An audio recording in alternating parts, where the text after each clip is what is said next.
Больших соревнований ждали с нетерпением не только в Ингушетии, но и по всей России. Из-за пандемии коронавируса масштабных турниров в Ингушетии не проводили больше года. Сегодня побороться за Кубок Дворца спорта «Магаз» в Ингушетию приехали больше сотни вольников со всего СКФО и ближнего зарубежья. Состав хороший у нас, очень хороший состав. Приехали с разных регионов, Дагестан, там несколько школ.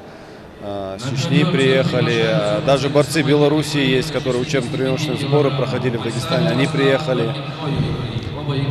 Наш состав самый лучший, вот юниоры, призер мира, чемпион, победитель первенства России у нас с Картою борется, Цакаева. Ну, вообще, в общем, все самые лучшие юниоры наши тоже здесь. Ингушская команда к соревнованиям подготовилась основательно. На турнире собрались самые сильные юноши и юниоры, представители своих субъектов. Однако именно наш регион пока показывает самые яркие схватки. Одна из таких – поединок Ахмеда Сакалова против спортсмена из Дагестана. Отличный бросок в самом начале позволил нашему борцу захватить инициативу.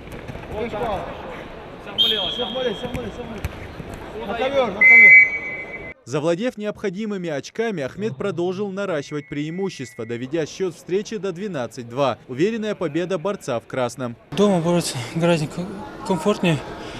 И соперник был хорошим, дагестанец.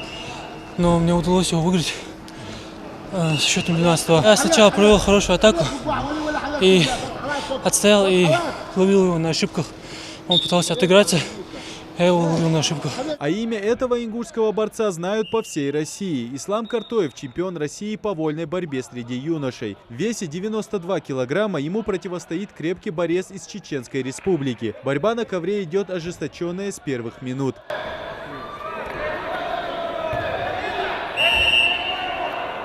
Как и предполагалось, чемпион России первую схватку не отдает. На протяжении двух периодов, раскачивая соперника и планомерно забирая баллы, Ислам забирает схватку.